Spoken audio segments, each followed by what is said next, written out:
This is a download from the outdoorstation.co.uk. Number 307. You're listening to the RAB TGO Challenge. Part 5.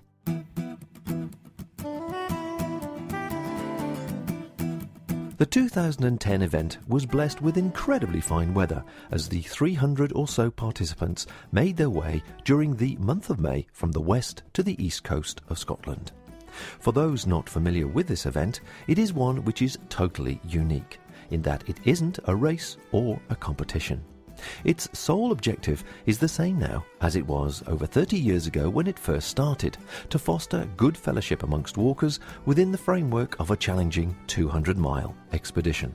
And that is about it. You can approach the trip in any way you like.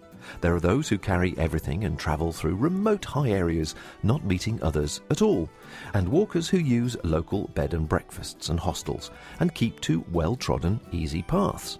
Most people do something in between and make it as easy or as hard as they personally wish. Routes are submitted and vetted for safety purposes and suggestions, and a small team in control track people as they amble their way, making sure rescue and advice is always at hand should it ever be required. I have had the unenviable task of editing the audio material gathered en route by Andy Howell and Shirley Worrell this year. Sadly, Rose and I didn't make it this time, and I hope I've compiled the material I do have in a way which is entertaining and informative. As you listen to this, it is worth keeping in mind that Andy enjoys a lightweight approach to his walking, and Shirley is, well, torn between stories of ghosts in haunted bothies and the finest of local foods. So her route was anything but direct to incorporate those interests. Walkers start on the west anywhere between Torridon and Ardrishaig and aim to finish somewhere between Arbroath and Fraserburgh on the east coast. Andy started at Dorney, while Shirley set out from Oban. They both recorded a wide range of interviews with people they met along the way, some of whom I have names for, and others I have yet to work out. However, by the time these podcasts are released, I'm hoping the show notes will contain all the missing details. So here we go. Let's just let the story naturally unfold as told by Andy and Shirley, and those they meet on the RAB TGO Challenge 2010. Elsewhere, there are going to be areas of mist and low cloud lifting, and it will be a bright and very warm day with some good spells of sunshine. This afternoon, a few of the heavy thundery showers will develop, especially across inland parts of the northeast, where localised torrential downpours may cause flooding. Temperatures today will generally rise to between 21 and 24 Celsius, that's between 70 and 75 Fahrenheit in the Old Money, though nearer 14 Celsius and 57 Fahrenheit in Shetland and the Western Isles.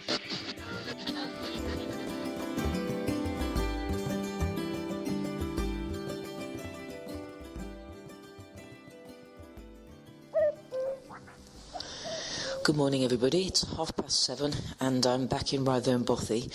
Had quite a good night. Lay in bed reading for, 2.5 hours, something like that, and listening to the birds outside. There have been cuckoos all the way on the challenge this year. I didn't hear many last year, but this year they've been evident every single day right from the start.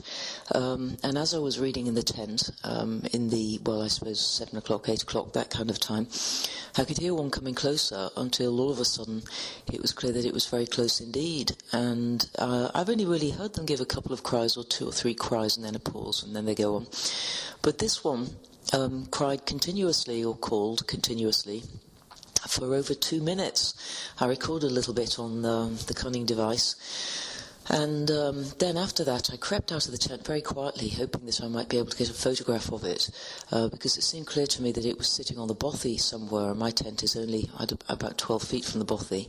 So I sneaked round the back, camera poised, finger at the ready, and just as I rounded the left-hand side of it, the one that faces over towards, Benmacdui and Strathnethy, the bird saw me and dashed away, so I did take a photograph, but I don't think it's come out very clearly, if at all.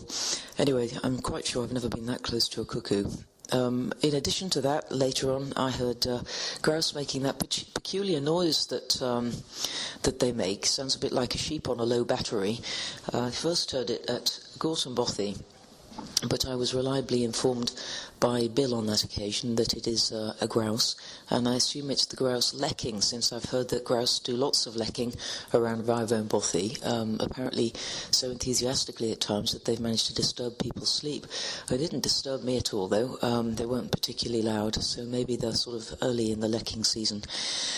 Anyhow, I noticed that there is an RSPB sign on the door, and you can see why, because there's all sorts of bird life going on here. So eventually fell asleep, I suppose, at about 11, after having made serious inroads into my book. And as I say, or I think I said, slept until about 4:45. And I could have turned over and gone back to sleep, but I didn't really feel sleepy anymore, so I thought I might as well wake up. So I did, and I got out the stove and made myself some hot chocolate and continued with my book. I'd like to have finished the book by the time I get to Braemar, so that I can get a new one at Braemar Mountain Sports, because if I don't do that, then almost inevitably, as soon as I've left Braemar, I'll finish this one, and then I won't have something to read in the tent. I'd rather not be carrying two. So I did that, and whiled away the morning very peacefully. It was actually a few pinpricks of rain on the outer of the tent that woke me up, and my first thought was, oh no, the weather's turned again, just as I'm hoping to attempt to get up onto the tops. But no, I was quite lucky. It was just a little passing shower, and the morning was already quite pleasant, and it's become more and more beautiful as time has gone on, and it's actually, well, almost sunny out there now. I'm a little surprised that there was nobody else along, because I think that on this night last year, that's to say the night that I was at Caburn Bothy, there were quite a few people at Ryvoan. I'm pretty sure I remember David Alban telling me that he was here with some others, and that it was that night. Anyway, I suppose these things vary according to the year.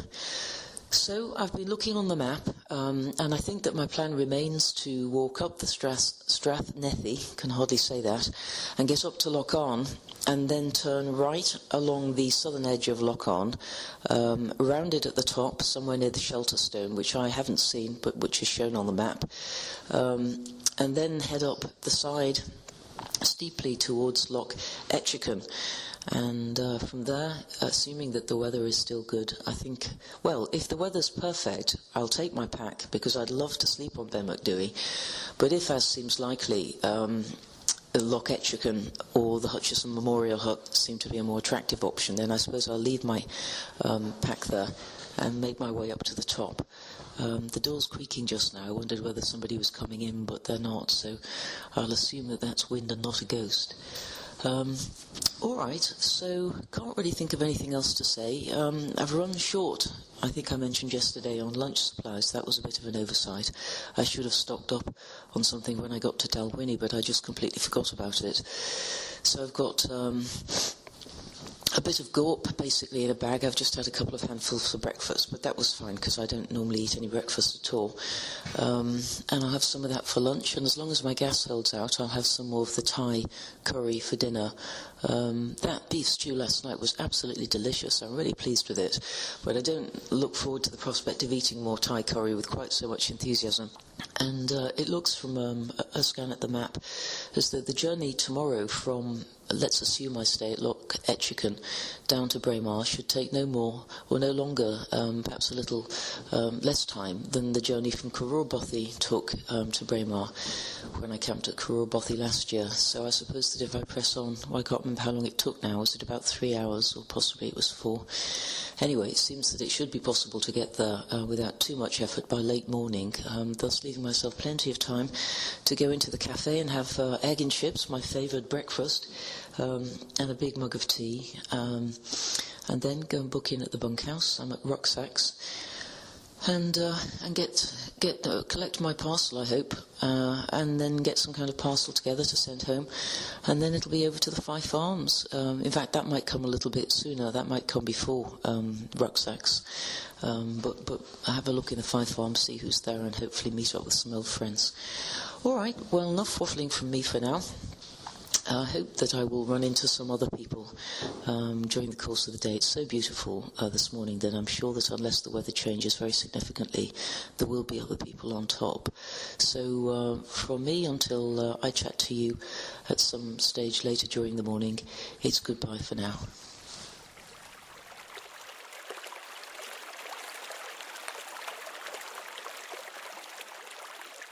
Well, it's 11:10 and I'm sitting in fabulous weather about 50 metres from the foot of Bynack More.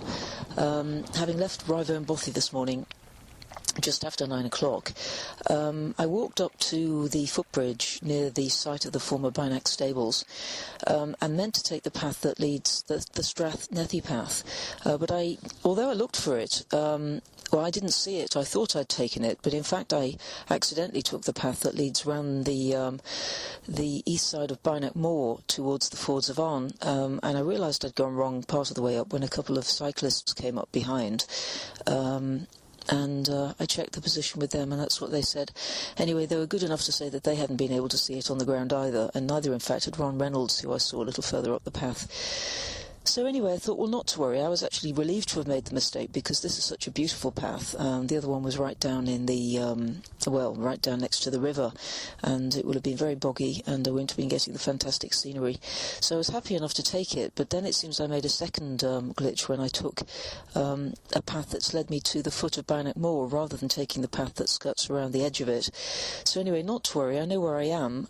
So it's only, I would say, probably half a kilometre if I walk in an easterly sort of direction. About half a k away from here is the path that leads around the edge, and I might take that, or you never know. I mean, it looks lovely up there. I don't know when I'll ever get another opportunity to be here in weather like this. So since the weather's great and it's still only early in the day, perhaps I will go over Bynack More and then take the path down. I hope it will be third time lucky, and I will actually get to take the path that will lead me down to Loch Arn. So I'm sure there must be lots of other challenges in the area. I spoke to Alvar at Challenge Control earlier on, and he told me that there were people around, but I haven't seen any other challenges today, just Ron Reynolds, with whom I camped, of course, at Ryvoan Bothy last night, and the two mountain bikers who've now gone off somewhere. So I hope that I'll see some people later on, and I'm just going to play it by ear when I get up to see where I might camp. There's all sorts of options at the moment. Okay, so for now, from me, it's goodbye.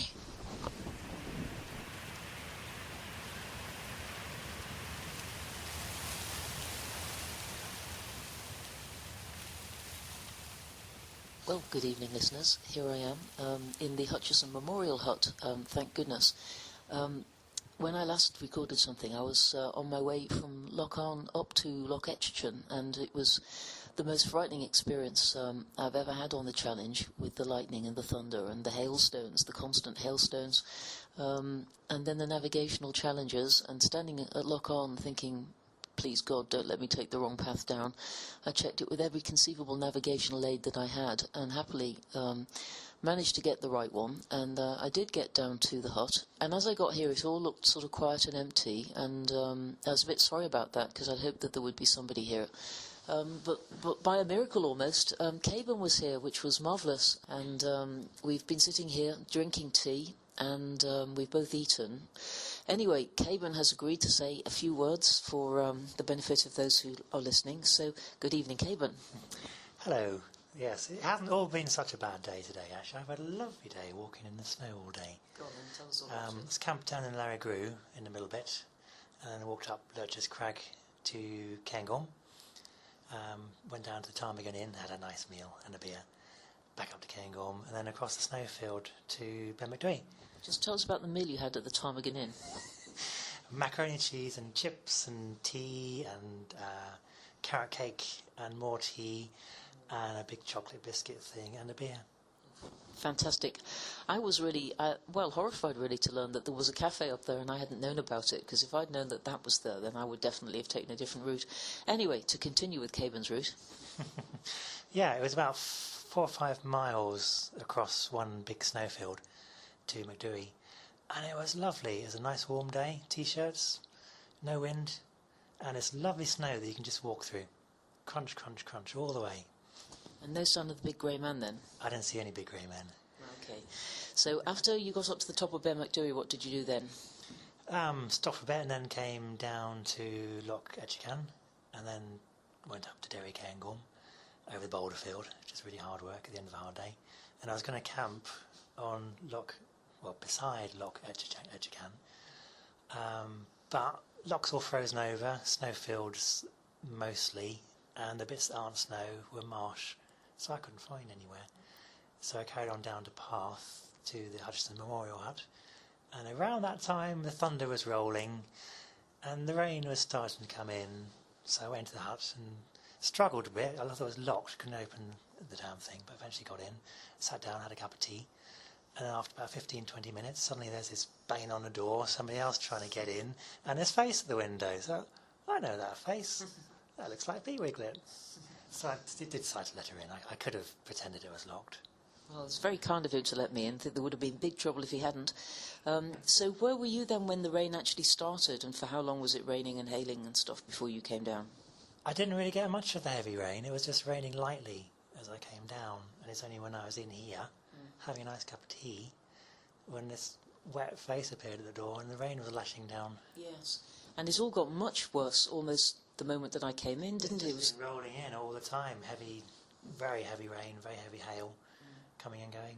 It's not been very nice out. So where did you start this year? Tell us about your route up to the Cairngorms. Started Shilbridge and did the Five Sisters and the Two Brothers. Big first day, absolutely exhausted. And then carried on the next day with some more Munros. Wasn't such a nice day then because there's new snow on the hilltops, about 3 inches.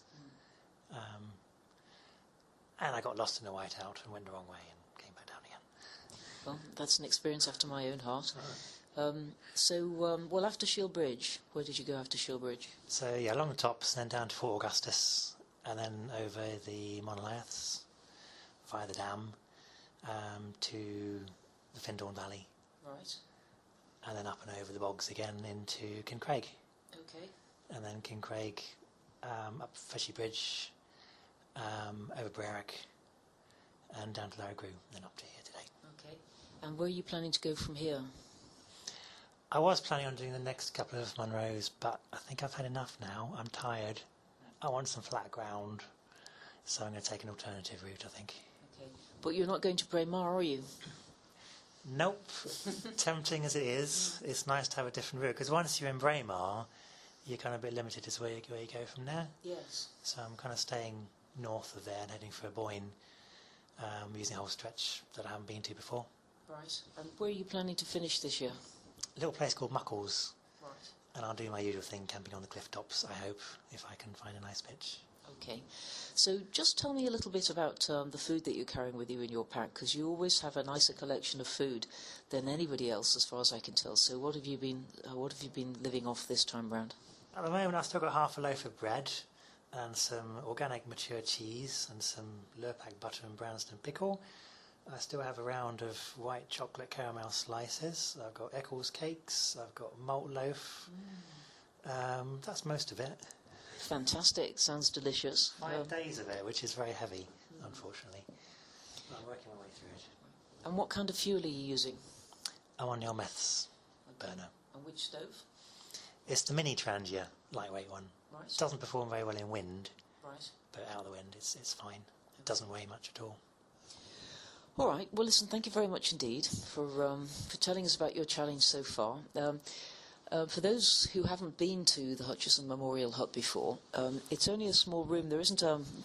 It's very cute. Yes, it's cute. Not enough room to swing a cat. No, there's no fireplace, which is a pity, particularly because, as Caburn pointed out to me earlier, there is actually a big stack of wood in the corner, so maybe that's just been put there to torture cold walkers. And there's a sort of bench along one side of it. It reminds me a bit of, for those who've done the Pennine Way, that thing, is it the 19 or 18 mile Bothy or something, where there's a sort of little benchy thing along each side of the room. Anyway, there's one bench, and we reckon it's probably too narrow to sleep on, so we think we're probably going to sleep on the floor. But I'm sure that after the sort of tiring days we've had, then that won't be any kind of a problem. And, well, tomorrow I am aiming straight for Braemar, so I've been looking at the map, and I think that means down to Derry Lodge, And then after that, the usual, I suppose, road walk, basically, via Mar Lodge to Braemar. And I'm so looking forward to getting that cafe thing and having egg and chips is what I'm hoping for. 2 soft eggs and a big pile of chips so that the yolk can run all over the chips, and I'll be having a large glass of milk with that, and then I'll be having a cup of tea. It'll be wonderful. And then I'll poke my nose into the Fife Arms and see who's around. And where are you going to be for lunch tomorrow, Caburn? Somewhere in the rain by the looks of it at the moment, but you never know. Might be in the sunshine by a stream, dipping my feet in the water and a cup of tea. Well, let's hope so, because, I mean, to be fair, I suppose that with the exception of this afternoon, the weather's been fantastic. Yeah, it's really taken a turn for the worse just this evening. Yes. Yeah. All right, then. Well, OK, everybody, I think that's probably just about it for now. Can't think of anything else to say, so I really hope that there's nobody. I mean, it's not actually raining just at the moment, and actually, it depends where I look. Out of one window, it's pretty grey in the direction of Braemar. Looking out of the other window and back up towards Loch Etchichan or Etchican or whatever it is, it's a bit misty, but not as claggy as it was earlier on. So I really hope that there's nobody out there stuck. I suppose that there must be people at Bynack More at the moment, and so probably not really that far away from us. Enjoying convivial evenings, sort of chatting around and drying out their clothes. So it is goodbye from Caburn. And it is goodbye from me. Goodbye.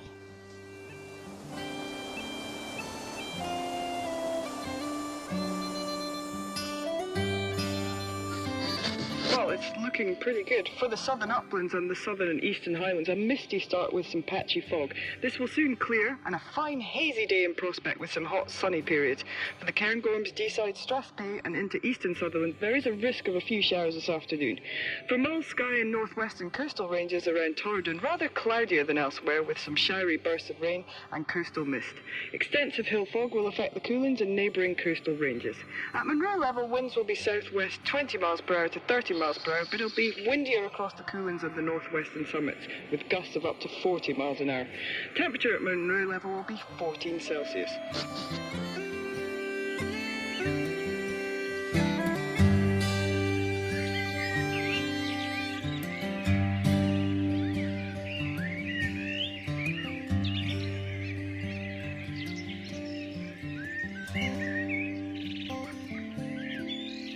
At the Braemar Campsite this morning, as ever, a whole series of challengers are either getting ready to spend a rest day in Braemar or to move on. And I'm with now somebody I've known online for a while, but haven't yet met him in the flesh. John, how are you enjoying yourself? It's been absolutely fantastic. I mean, before I went, the forecast was just, well, it wasn't terrible, but it wasn't good. And the weather's just been fantastic. It's multiple sunshine for the last 3 or 4 days. I just can't believe my luck. It's just been brilliant, really has. Yeah, a couple of days ago I began to think at one point I was getting dehydrated, and I wouldn't be surprised if I was at all. I think, 2 days ago I think I must have drank 6 or 7 litres of water during the day, and it was to the stage that I'm thinking that my route has to be near a stream. I'm not going to deviate from any kind of watercourse because it's been so lovely, it really has. Now, you did what a lot of first-timers did. You shot out the blocks immediately, and you've been walking a few days ahead of most other people, and walking on your own most of the time. Yeah, well, the plan was, I knew I was going to be slightly ahead of most, according to the route vetters. But if I'm doing long-distance walking and the weather's good, I've got a bit of a tendency to push on, just to get the miles under the belt. Because if it's horrible weather, you can just sit in your tent and do nothing. But because we've had such good weather, day after day, I've been pushing on, and got to Braemar two days ago, so it's been lovely though, just to have a sit down for a couple of days in the sunshine and a few pints and meet everyone. Now you're another of the increasingly lightweight, ultralight brigade on the challenge. You've got a duo mid. Well, yeah, I mean, I got that was a bit of a whim actually. I've always been into my tarps, and I got that for £80 second hand. I absolutely love it. So it's been a brilliant shelter, it really has. It's fantastic. There's so much space in there, isn't there? Oh, it is. I mean, I was a bit worried about because the temperature's dropping and the midges, because it's the first time I've done this.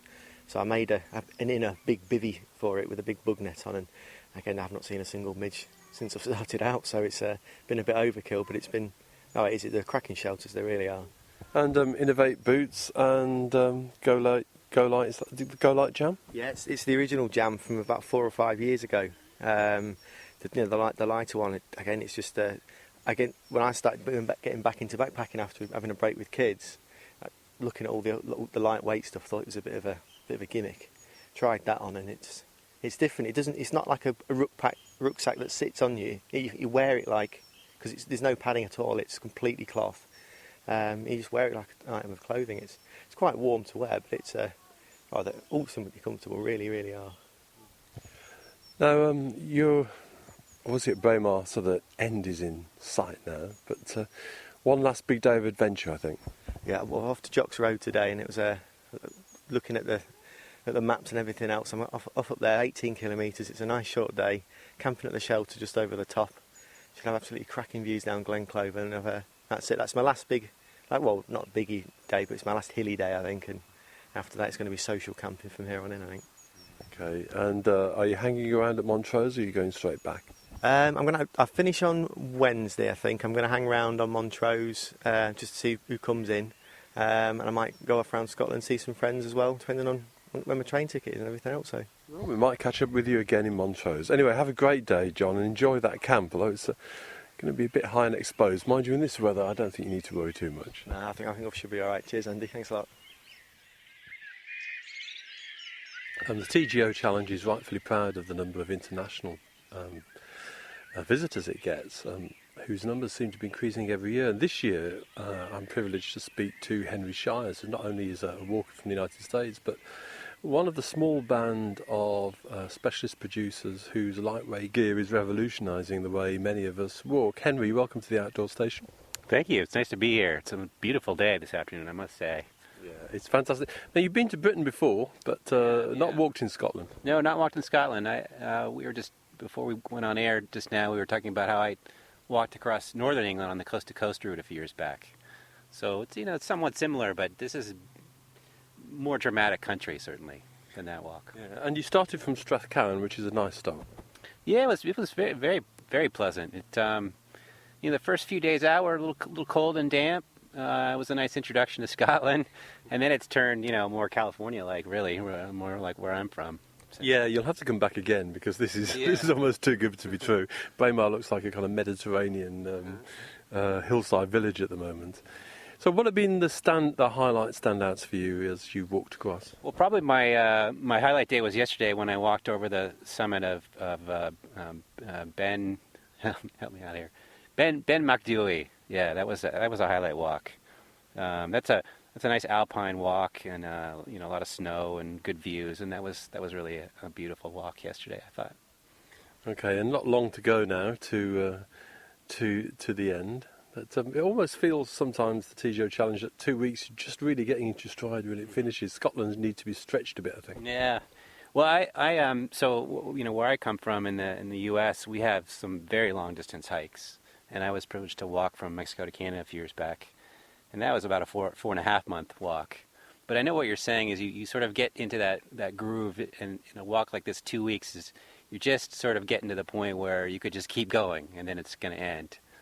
One of the things that's interesting talking to walkers from the States is that even very experienced ones are a little bit daunted by navigation over here. Have you found that a bit of a problem or an issue? This is the first hike that I've ever used GPS. And I bought a little GPS unit and downloaded maps for Great Britain, and boy, the GPS has been just fantastic. It's all the contours are in there, and I just look at my little device and I go. And so you followed that most of the way? The whole way. Yeah, I haven't even looked at a paper map, other than just to kind of get a sense of where I'm going to go the next day. But I never pull it out during the day. And what do you do about recharging the batteries or replacing them? Well, I've stayed at a few places along the way where I've been able to plug in a little wall adapter and charge. Batteries for the GPS I actually brought from home, but other devices I brought I've been able to recharge. Okay, now, just talking about gear, because that's obviously one of the most interesting things of many people who listen to us. Just talk me through the non-tent bits of gear that you brought with you, and we'll come to the tents in a minute. Yeah, we'll come to the tents in a minute. Okay. Well, obviously I have a pack. It's made by a friend of mine. Was made by a friend of mine named Brian Frankel, owns a company called ULA Adventure. Yeah, I have one of his packs. Yeah, okay. Well, 3 of his packs, actually. All right, yeah. So I've taken one of his packs, and then I have a quilt that I made for myself some years back, a down quilt. I've got the standard array of shorts and shirts and shoes and pants, and I am wearing my standard running shoes, which have worked really well, I think, even in this terrain. They get constantly wet, but that's okay. They dry quickly. Yeah, New Balance. My friend Phil Turner has been wearing the same shoes, actually. Maybe not so quite well known here, but quite obviously popular and efficient at what they do. Yeah, no, I'm a firm believer in running shoes for outdoor walking. Just to digress a minute, I mean, you see quite a few ULA packs on the challenge. Brian's obviously now moved on and sold out. Where is he? What's he doing next? Do you know? Well, I'm not really at liberty to divulge exactly what he's doing now, but he did sell his company. He's moved on. He's going to start a new chapter of his life. He'll pop up again. I'm not sure whether he's going to get back into the gear business or not. Now, your top tents have been quite important for many lightweight hikers, not least here, because I think it somehow allowed people to see that, you could go in climates like this without very firm, traditional, heavy two-skinned tents. And so I think a couple of years ago, Colin Ibbotson, John Manning, people like that started using tarp tents. So it feels particularly good to be talking to you about that. But how did the tarp tent business come about? Well, that was a completely unintended accident, or curse, depending on how you look at it. When I did the Mexico to Canada walk many years ago, I ended up making some of my own gear because I couldn't find anything light enough that I wanted to take. And one of those pieces of gear was a lightweight tarp with some mosquito netting. And I ended up writing up some plans and posting them on the internet how to make your own. And I kept getting emails from people wanting them to make one for them. And I didn't really want to spend my life in front of a sewing machine. So I have a friend of a friend who had a little sewing business, and I would shuffle them off, those requests off to that friend of a friend. And then a year or two after that, my wife ended up using that same tent I took on the Pacific Crest Trail and came home complaining it was too hard to set up. So I thought, well, just to chat you up, I'll make something a little easier to set up. And I thought it would take me a weekend. I spent months on the thing trying to get it perfected. Because in those days I had no idea how to make tents, really, or anything particularly sophisticated. So at some point I came up with an original a tent that I thought was much easier to set up and worked quite well. And that was the original tarp tent called the Virga. And then it was several years before it really turned into a full commercial business. But it gradually grew and grew. I had another job for a while, and then eventually it became full-time work. And here we are. We have full-time manufacturing in Seattle, Washington, where all the tents are made. And I spend full-time plus on this business. For those that have not yet seen these but are fascinated by it, I mean, they're kind of like very light single skin tents, quite often have a flaw in them and integral bug netting, which is important in somewhere like Scotland with the insects and the midges. But the design's developed quite a lot, hasn't it, from a few years ago when I looked at them where you were using a couple of trekking poles to suspend them at the front. So these days you've embraced the hoop or the curve. Well, I've gone both directions. I continue to put out trekking pole tents. A new one just came out right before I left. But I'm not personally a trekking pole user. So for me, a tent with an integrated arch pole is my preference, just because I don't use trekking poles. Actually, you passed myself and a mate of mine a couple of days ago walking up a mountain, and we were sitting in a hut eating our lunch. Yeah. And we thought, there goes a professional. You were moving like mad, even without poles. Well, I have one speed, and usually it's pretty fast. Yeah. So no, anyway, we digress. But back to the hoop again. And the tent you're carrying this year looks particularly ingenious, if I may say so. It's called The Moment because you can put it up in a moment, I guess. Well, that was one of the play on words, yeah. But it doesn't use much in the way of pegs. No, it's a two-peg tent. Let's say that again. It's a two-peg tent. Two-peg tent, right. And each end is supported by two carbon fiber strut assemblies that are in a inverted V assembly. And then it's tensioned. Each end tensions the central arch. Yeah, and the pegs, we should say, are quite substantial. Pegs. They've worked well for those conditions. Yeah, Colin Ibbotson has moved on from into all kinds of home designed tarps, but he still uses your pegs. Oh, okay. Oh, very good. Well, we don't make the tents or the pegs. Easton does. And this one has got just a small bit of bug netting at each end, so presumably the ventilation is good. Well, actually, it's got full bug netting all the way around. It's when you're in and you're zipped up, there's full bug netting. But yeah, there are 2 end vents.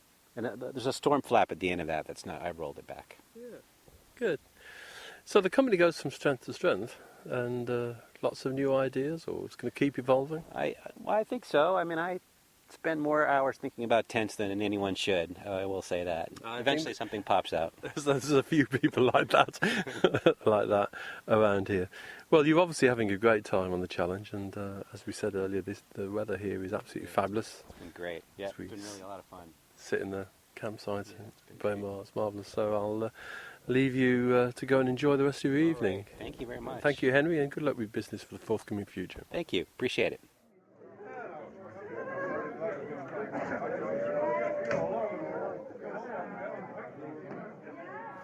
With me now is Louisa. We met first at Inverness coach station. I saw this couple looking very nervous with huge packs. I thought, I wonder if they're doing the challenge, and they came over, and yes, they were. But until relatively recently, you'd never heard of it, had you? No, not at all. We'd met 2 ladies doing the Larry Grew, and I was doing the Larry Grew, and we were at Linnady, and all these people were piling out of Glenfeshie. This is last year? Yes, last year. We were wondering what the hell is going on. And curiosity got the better of us, and we spoke to Michael's wife, Debbie, and some late Leslie, perhaps, and they told us all about the challenge. So went back home and had a look and thought, yeah, we'll give it a batch. And here you are. Now, Here I am. there was a little bit of nerves in there when we met in Inverness, but you've obviously had a cracking time. The people have been incredible, and I know in Fort Augustus, I was really worried that I wouldn't meet Braemar. I really, really was scared because the feet had gone, but the support has been amazing. People just encourage you on, and All the time. Perfect strangers, just coming up. You can't give up. You've got to keep going. There's a camaraderie spirit that's fantastic. Absolutely, yeah. Everyone's been really, really great, and sort of like tips too. You know, like the micropore thing and putting them on hot spots and that on your feet. Never heard of that before. We just automatically going on the compedes and, you know, but no, everybody's been really, really good. Oh, that's brilliant. That's brilliant. Now, come on, I mean, walking across Scotland like this, there must be highs and there must be lows. So come on, what are the highs so far? The pubs. Coming across the town. It doesn't take you long to discover the full, the real spirit of the challenge. I know. No, it has been good walking into a town and having that first pint. And the lows is on your ascents, thinking you're at the top, and you never are. And you turn another corner, and there's more to come. Yeah, there's always another little hidden ridge, isn't there, or something? That's the hard bit, yeah. And you went over the Coyote Pass. Oh, yes. Never again. Never, ever. I'm surprised how many people say that. Never again. It wasn't too bad. Fort Augustus was kind of like a crazy day for us because when we set out to leave, I went to the doctor's surgery first to be padded up. So we had a late start. It is a good tip, that, isn't it? That people having trouble with your feet and blisters or whatever, and most of the little towns here have got little microsurgeries or units. Go into them and they'll look after you. They really do. And the nurse, I thought perhaps she would just sell me some dressings, but she said, no, you've got to be seen. So we held back. It was about 10 o'clock we left, but she was brilliant. She was really nice, and she said, I've seen them all coming hobbling in here. So she was really cool. And then when we left for surgery, we met a local historian. I think he used to be part of the estate there, and he gave us a history lesson all the way to our path. There you go. So we would sort of like delayed another hour because we were talking to him, but these were things that we wouldn't have found out if we hadn't spoken to a local guy, which was just great. Yeah. So by the time we hit the Ryvoan Bothy, it was about 2 o'clock. Yeah, that's a little late for most people. Yeah, a bit, but no, it was good. So it was a long day, though. I wouldn't want to do that again. If I do the challenge again, we're definitely avoiding the pass. I think one of the things about the challenge for the first time is you do tend to take a lower route, and you do tend to take a route with more road in it. And I mean, it's part of because you're not quite sure what to expect, are you? Well, I must admit, before actually starting the challenge, I couldn't understand what the problem of road walking was. And I'd read on the message board that, oh no, avoid the roads. And now I totally appreciate why people don't like road walking. Now that brings me to your feet, because it's amazing how people learn quickly on the challenge. There's a nice new pair of Innovate shoes there. That's right. Are you going to be walking in those? Yes, Yes, absolutely. Like I say, I started out on the brushes on day one. Feet went. Carried on for a couple of days, padded up, but I was on codeine every 3-4 hours. And then I wore Mel's Keen sandals for 30-odd miles. And he said, well, when we get to Braemar, try and see if you can get something. And then when I noticed all you guys wearing these innovative things, I thought, yeah, I'm going to go get a pair of them. There's just this psychological thing about getting your feet wet, but they get dry again, and it's good, honestly. The guy in the shop gave me super feet too, to put in them, and what a difference. And, you know, on hot weather like this, you find yourself walking through water just to keep your feet cool. Yeah, I can totally appreciate that. Absolutely superb. I know, it's been good fun. So, have you discovered yet this is an addictive kind of a thing? We have discussed our starting point next year. yes. And so far, where are you looking at? Mallaig or Oban. Both are beautiful places. Yeah, Mallaig or Oban. So, but yes, it has come up in conversation. The only thing about Mallaig is you're going to go over a lot of the territory probably that you did this year. Yeah, that's the only thing. Yeah, I'd like to hit Dalwhinnie and go sort of like just a little, just don't know. It's just get the maps out again and reroute. That's it. Most people by this point are now beginning to think about where they're going to go next year. It's funny, isn't it? Everybody's talking about it too. It's really exciting. Look, I'm going to leave you to enjoy yourself. Are you going to the Bingo Wings concert this afternoon? Yes, we are. Yep, heading up for some stuff. Braemar's greatest rock and roll band, Braemar's only rock and roll band. Apparently so. A night not to be missed. I'll see you later. Thanks, Andy.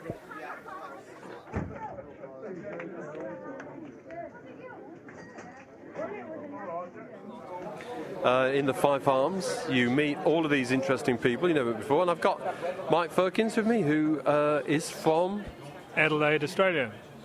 And is this the first challenge? This is my first challenge, it is, yep. Okay, and how are you enjoying it? It's been great, it's fantastic actually, yeah. Now, how on earth did you come to want to do this? Is this something, and how did it first come to your attention? Well, I was buying a tent, and I was looking at a tarp tent, scarp one, and I was looking at reviews on the web, and everywhere I was reading it said, but will you use it on the challenge? And I ignored the first couple of those, and then I decided, well, I've just got to find out what this challenge thing is, and sucked in, here I am. There you go. Where did you start from? Strathcarron. Yeah, the Strathcarron is a great start. It's a lovely little pub, and it's a nice spot, yeah. So tell me, how on earth do you go about planning a route when you're sitting in Adelaide?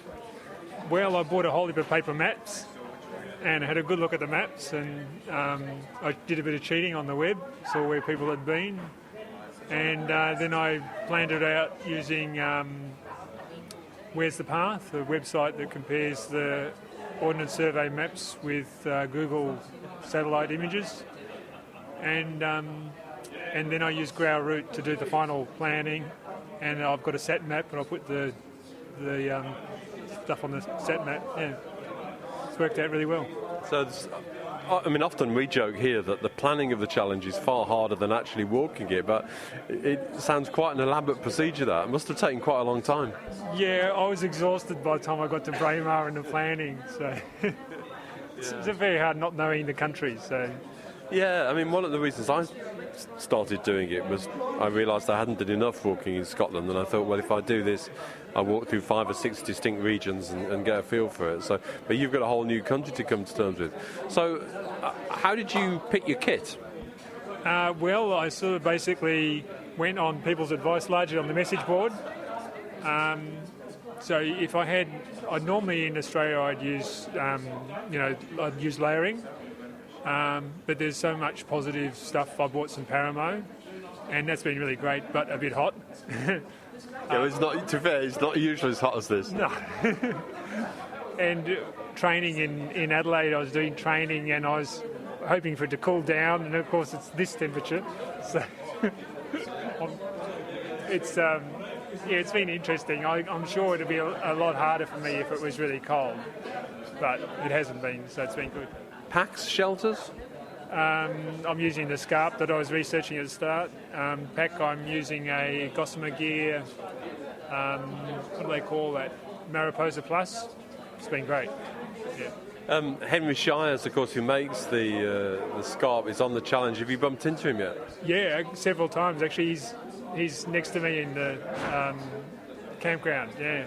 Is he? I'll go and try and see if I can collar him later. Yeah, he's got his latest design, which is the Moment, and it uses 2 pegs and a pole, and you can pitch it under a minute.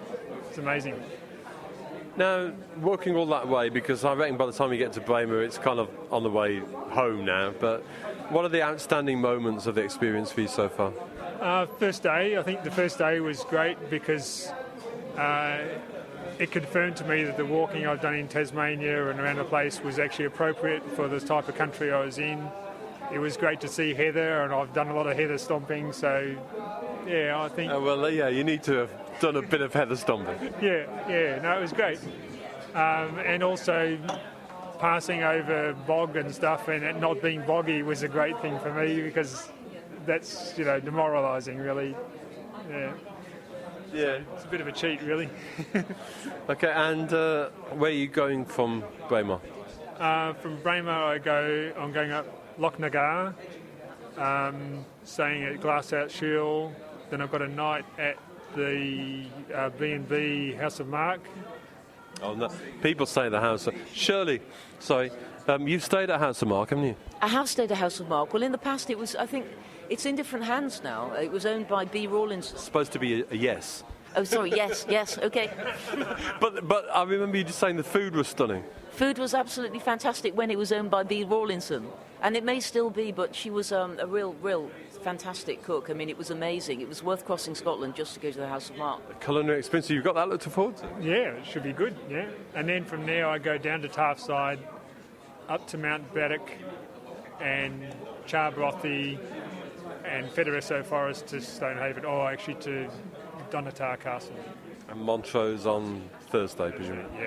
Yeah. We'll see you then. We'll look for you in the campsite. It's great to see you. And people explain to you how addictive this event is. Yeah, they have. Yeah, I'm waiting for that to kick in. We'll see. It's pretty expensive to come from Australia, though. Well, we're glad you made the trip, and have a good time for the rest of it. Yep, thanks. And come back again and bring this weather with you. Will do. Thank you very much. Cheers. Also with me here is Paul, who I met earlier on, and is trekking around with a group of friends. And when I first met him, I think this might have been on day 2 or day 3 of the challenge, he had some rather unique footwear. Yeah, my North Face hedgehogs kind of give way on the bus coming to Dorney. By the time I made the Coogee Lodge, we had definite problems. Looking at them now, we're down to half a shoe and 10 metres of gaffer tape. Rather fetching gaffer tape around the toe. Yes, you've probably seen quite a few of me shoe-like gaffer tape imprints left. 10 metres gone so far through a gaffer tape. We're going to have to buy some new boots, and that's why I came up to talk to you earlier on. But you're still smiling though, so you must have had a good time. Yes, it's been brilliant. All 4 of us had a really good time. Halfway point now, so it's homeward bound, and I've had some good news today. My friend's just had a baby, so great news there. What are the standout moments for you so far? I think it was the wild camp at Glenfeshie. We found an old campsite remains. We got a bit of a fire going, and it was really good. It's a very magical spot, I would think, Glenfeshie. It is. I'd never actually heard of it before, but as we were approaching it, everyone kept mentioning Glenfeshie, so I was looking forward to it. It certainly didn't let me down. Some great views, plenty of pictures took. So. And this blend of kind of adventure and then socialising that we're experiencing now is quite unique, isn't it? Yeah, I must admit, I came for the socialising, basically. It's There are some people who think this is a kind of 250-mile pub crawl, and I think for some of them it probably is. Yeah, well, I can definitely confirm that is right. It's the first drink I've had since Newton Moor, actually, but looking forward to the party tonight. Well, perhaps we'll catch up with you later or meet up again at Montrose, and hopefully then you'll have got a new pair of shoes. Yeah, you should do, yeah. OK. Thanks. Cheers, Paul.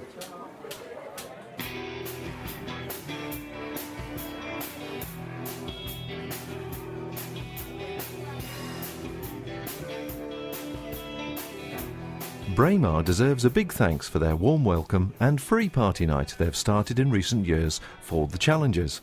However, from here, even though there are still a few mountains yet to climb, there is a downhill feeling as walkers keep one wistful eye on the receding highlands and one on the approaching coast.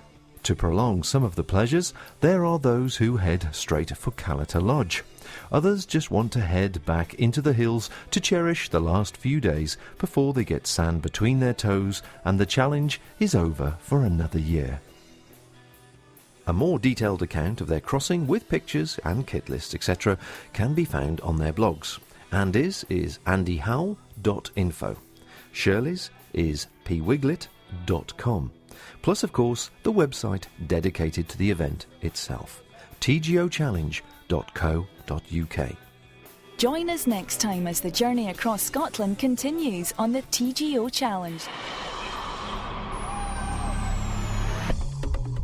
Thank you for listening to this podcast. To hear more from our extensive free library, please visit the website at theoutdoorstation.co.uk. You can now follow The Outdoor Station on Facebook, where we chat about each programme we produce, answer questions and discuss future productions.